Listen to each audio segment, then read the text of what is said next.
ലോക്സഭാ തെരഞ്ഞെടുപ്പിൽ പത്തനംതിട്ടയിൽ UDF സ്ഥാനാർത്ഥിക്കായി പ്രവർത്തിക്കാതിരുന്ന കോൺഗ്രസ് ഭാരവാഹികളെ പദവികളിൽ നിന്ന് പുറത്താക്കാനുള്ള നീക്കവുമായി DCC. ഒട്ടും പ്രവർത്തിക്കാത്തവർ ആര് തന്നെയാണെങ്കിലും സ്ഥാനത്ത് നിന്ന് നീക്കാൻ മുതിർന്ന കോൺഗ്രസ് നേതാവ് PJ കുര്യൻ DCC നേതൃത്വത്തിന് നിർദ്ദേശം നൽകി.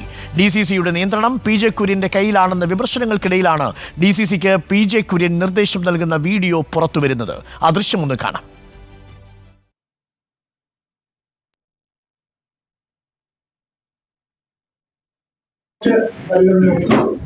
സ്ഥാനാർത്ഥികളെ തെരഞ്ഞെടുക്കുന്നത് 5 സീറ്റിൽ അസംബ്ലി തിരിച്ച് പിടിക്കണം. അതിനുള്ള തുടക്കമാണ് ഈ തെരഞ്ഞെടുപ്പ്. അപ്പം ശ്രീ ആന്റോ ആന്റണി നമുക്ക് MP ആയി എന്ന് പറഞ്ഞാൽ ആന്റോ ആന്റണി MP ആകുക എന്ന് പറഞ്ഞതിൻ്റെ അർത്ഥം നമ്മുടെ പാർട്ടിക്ക് നഷ്ടപ്പെട്ട പഞ്ചായത്തുകളും അസംബ്ലിയും തിരിച്ചു പിടിക്കുക എന്നുള്ളത്. അവിടെ എനിക്ക് പറയാനുള്ളത് ആന്റോ തന്നെ അതിന് നേതൃത്വം കൊടുക്കുന്ന ഒരു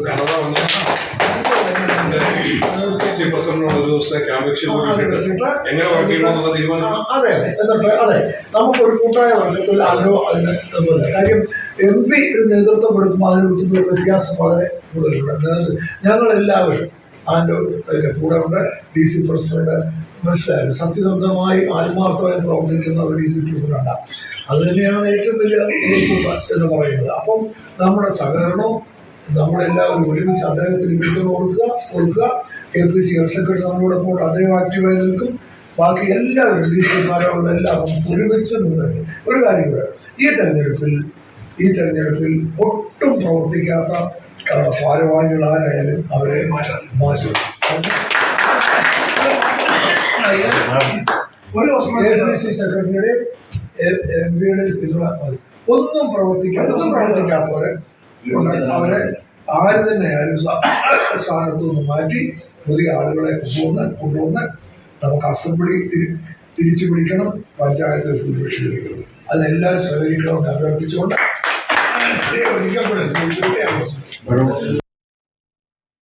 നമുക്കിപ്പം പ്രവീൺ പുരുഷോത്തമൻ ചേരുന്നുണ്ട്. പ്രവീൺ പുരുഷോത്തമൻ, ആന്റോ ആന്റണിയുടെ മിന്നുന്ന ജയത്തിനിടയിലും PJ കുര്യൻ DCC പിടിക്കാൻ ശ്രമിക്കുന്നു, അഥവാ DCCക്ക് മേൽ PJ കുര്യൻ്റെ ആധിപത്യമുണ്ട് എന്നതാണ് വിമർശനം. ഇപ്പോൾ പ്രവർത്തിക്കാത്ത ഭാരവാഹികളെ തൽസ്ഥാനത്ത് നീക്കം ചെയ്യുന്നതടക്കം കാര്യങ്ങൾ ആലോചിക്കണം എന്നാണ് PJ കുര്യൻ പറയുന്നത്. ആ വീഡിയോ ദൃശ്യം വ്യക്തമാണ്. DCC പ്രസിഡന്റിനെ മുന്നിൽ ഇരുത്തിക്കൊണ്ടാണ് PJ കുര്യൻ ഈ കാര്യങ്ങളൊക്കെ നിർദ്ദേശിക്കുന്നത്.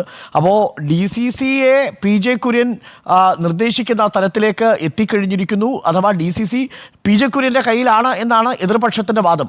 എന്താണ് അവർ പ്രധാനമായിട്ടും ചൂണ്ടിക്കാട്ടുന്നത് പ്രവീൺ? Good morning Arun. പത്തനംതിട്ട ലോക്സഭാ മണ്ഡലത്തിൽ ആന്റോ ആന്റണി തുടർച്ചയായി 4ാം വട്ടവും വിജയിച്ചതിൻ്റെ ഒരു ആഹ്ലാദം മണ്ഡലത്തിലെ എല്ലാ കോൺഗ്രസ് പ്രവർത്തകർക്കുമുണ്ട്. ഇതിനിടയിലും ചില വിമർശനങ്ങളാണ് ഇപ്പോൾ ഉയരുന്നത്. പ്രത്യേകിച്ചും ആന്റോ ആന്റണിയുടെ വിജയത്തിനായി DCCയിലെ ചില ഭാരവാഹികളും ഒപ്പം തന്നെ ചില മണ്ഡലം പ്രസിഡന്റുമാർ ഉൾപ്പെടെയുള്ളവർ പ്രവർത്തിച്ചില്ല എന്നൊരു വിമർശനം ജില്ലാ പ്രസിഡന്റ് സതീഷ് കൊച്ചുപറമ്പിൽ ഉൾപ്പെടെയുള്ളവർ ഉന്നയിക്കുന്നുണ്ട്. 66,000-ഓളം വോട്ടിന്റെ ഭൂരിപക്ഷത്തിന് ആന്റോ ആന്റണി വിജയിച്ചു. 2009 ലോക്സഭാ തെരഞ്ഞെടുപ്പിന് ശേഷം 2ാമത്തെ ഭൂരിപക്ഷമാണ് ആന്റോ ആന്റണിക്ക് ലഭിച്ചത്. പക്ഷേ ഒരു പ്രശ്നമുള്ളത്, നിയമസഭാ തെരഞ്ഞെടുപ്പുകളിൽ തുടർച്ചയായി പത്തനംതിട്ട ജില്ലയിൽ 5 മണ്ഡലങ്ങളിലും തോൽക്കുന്നൊരവസ്ഥയാണ് കോൺഗ്രസിനുള്ളത്. പക്ഷേ വരുന്ന നിയമസഭാ തെരഞ്ഞെടുപ്പിൽ അത് തിരിച്ചു പിടിക്കുക എന്നൊരു ലക്ഷ്യം കൂടി കോൺഗ്രസ് ലക്ഷ്യമിടുന്നുണ്ട്. അതിൻ്റെ ഭാഗമായിട്ടുള്ള പ്രവർത്തനങ്ങൾ ഇപ്പോൾ തന്നെ തുടങ്ങണം എന്നാണ് KPCC രാഷ്ട്രീയകാര്യ സമിതി അംഗമായിട്ടുള്ള PJ കുര്യൻ DCC പ്രസിഡന്റ് ഉൾപ്പെടെയുള്ളവർക്ക് നിർദ്ദേശം നൽകിയത്. ആന്റോ ആന്റണി MP-യും ഉൾപ്പെടെ ഇരിക്കുന്ന ആ ഒരു ചടങ്ങിൽ വെച്ചാണ് PJ കുര്യൻ വ്യക്തമായിട്ടുള്ളൊരു നിർദ്ദേശം DCC പ്രസിഡന്റ് സതീഷ് കൊച്ചുപറമ്പിലിന് നൽകിയത്. നേരത്തെ തന്നെ മുൻ DCC പ്രസിഡന്റ് മുതിർന്ന നേതാവ് എന്ന നിലയിൽ PJ കുര്യന് DCC ഭാരവാഹികളുടെ യോഗത്തിൽ വെച്ച് അങ്ങനെ നിർദ്ദേശം പറയുന്നതിൽ തെറ്റില്ല. പക്ഷെ അറിയേണ്ടത്, ഈ PJ കുര്യനെതിരായ ഒരു വിഭാഗം ഇപ്പോൾ പത്തനംതിട്ടയിൽ ഉയർന്നിട്ടുണ്ടോ? ഈ ആന്റോ ആന്റണിയുടെ വിജയത്തിനിടയിലും ഇപ്പോൾ ഭാരവാഹികളെ മാറ്റണമെന്ന് പറയുമ്പോൾ ചില ഭാരവാഹികൾ ഉദ്ദേശിച്ചായിരിക്കുമല്ലോ PJ കുര്യൻ പറഞ്ഞിട്ടുണ്ടാവുക. അപ്പോൾ DCCയുടെ മേൽ PJ കുര്യൻ ഒരു നിയന്ത്രണം കൊണ്ടുവരുന്നു എന്നാണോ നമ്മൾ മനസ്സിലാക്കുന്നത്?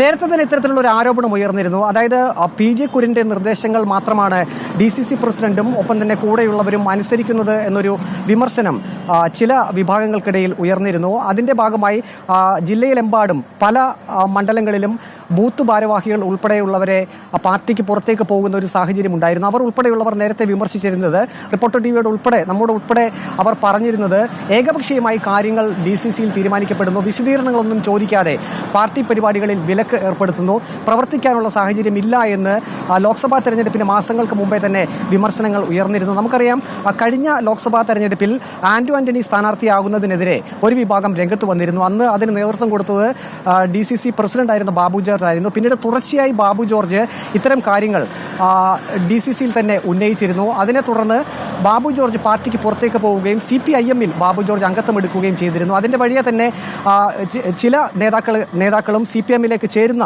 ഒരു സാഹചര്യം പാർട്ടിയിൽ ഉണ്ടായിരുന്നു. DCC പ്രസിഡന്റ് അല്ലെങ്കിൽ മുൻനിർത്തിക്കൊണ്ട് നിർദ്ദേശമൊക്കെ സ്വാഭാവികമായും PJ കുര്യനെ പോലും മുതിർന്ന നേതാവിന് നൽകുന്നതിൽ തെറ്റില്ല. പക്ഷേ അങ്ങനെ ആരോപണമാണ് ഉയർന്നിരിക്കുന്നത്, DCCയെ പാർട്ടിലാക്കാൻ ശ്രമം നടത്തുന്നത് അഥവാ DCCയുടെ മേൽ നിയന്ത്രണം PJ കുര്യനാണ് എന്ന തരത്തിലൊരു വിഭാഗത്തിന്റെ വിമർശനം വന്നിട്ടുണ്ട്. ആ വിമർശനം ഉന്നയിച്ചവരുടെ ആണ് ഈ ദൃശ്യങ്ങൾ പകർത്തി ഇപ്പോൾ നമുക്ക് നൽകിയിരിക്കുന്നത്.